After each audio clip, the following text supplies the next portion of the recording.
Assalamualaikum warahmatullahi wabarakatuh. Perkenalkan, nama saya Gatot Skiasin. Saya mahasiswa semester 2 jurusan Ilmu Pemerintahan.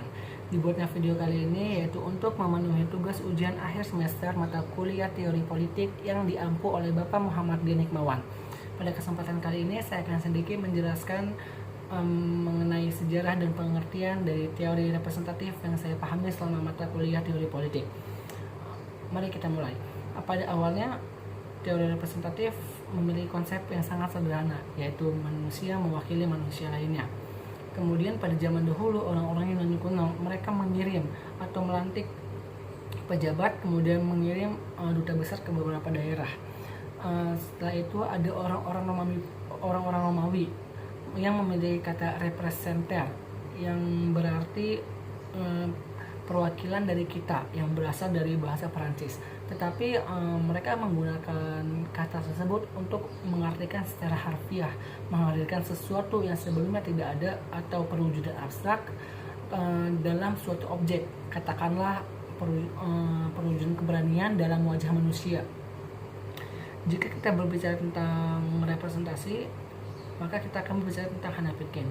Nah, Hannah Pitkin di sini mengatakan bahwa representasi terbagi menjadi dua, yaitu standing for and acting for. Standing for tersendiri terbagi menjadi dua, yaitu standing for descriptive dan standing for symbolic. Apa sih standing for descriptive?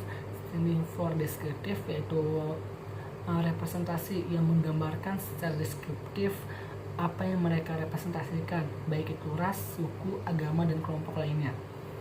Contohnya yaitu misalnya DPR sebagai representasi dari rakyat, mereka seharusnya mendeskripsikan kepentingan rakyat. Kemudian ada serikat buruh, mereka mendeskripsikan kaum buruh. Kemudian ada lagi Ikatan Dokter Indonesia, mereka mendeskripsikan para dokter. Nah, kemudian ada standing for symbolic ini dapat kita temukan pada aksi demonstrasi di Thailand. Para demonstran menggunakan simbol 3 jari sebagai simbol perlawanan. Kemudian ada acting for. Nah, di acting for sendiri representasinya itu lebih aktif. Mereka melakukan aksi dan demonstrasi atas nama representasi yang mereka wakilkan. Contohnya adalah pada demonstrasi Undang-Undang Omnibus Law. Banyak sekali representasi yang ada di sana.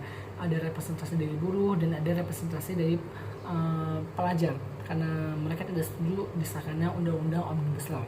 Nah, mengenai representasi, jika kita lihat dari teori yang lain, dengan apa yang saya sudah baca, saya membaca tentang teori representasi yang disampaikan oleh Hobbes. Hobbes mengatakan bahwa setiap pemerintah adalah wakil pemerintahan yang mewakili rakyatnya. Kemudian Hobbes juga mengatakan bahwa representasi bisa melakukan apa saja yang mereka kehendaki, tetapi hal tersebut langsung ditolak oleh mayoritas teoritis. Mayoritas mengatakan bahwa seharusnya orang yang mewakilkan seseorang itu harus bertindak, berpikir, dan bertanggung jawab atas apa yang mereka wakilkan.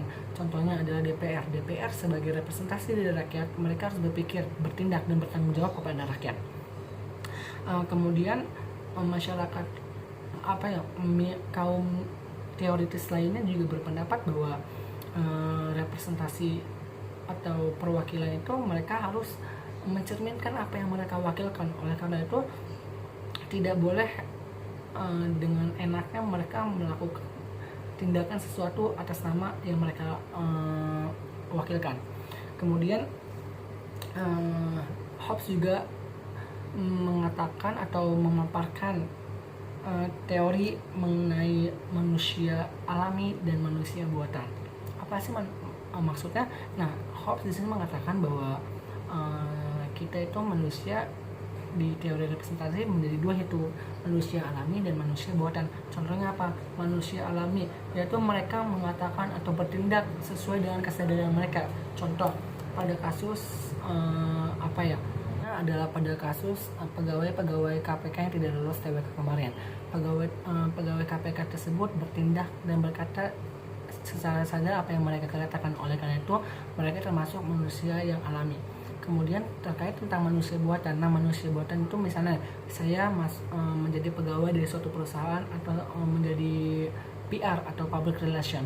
Ketika saya berbicara atau ketika saya melakukan sesuatu itu saya melakukan apa yang atasan saya suruh. Jadi apapun tindakan dan perkataan saya itu merupakan mobilisasi atau suruhan dari atasan saya. Jadi perbedaan dari manusia alami dan manusia buatan ini dibedakan dari kalau manusia alami bertindak dan berkata sesuai dengan kesadaran mereka sendiri, sedangkan manusia buatan ini ada mobilisasinya, ada autornya.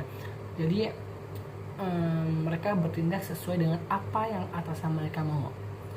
Sekian penjelasan tentang teori representasi kali ini.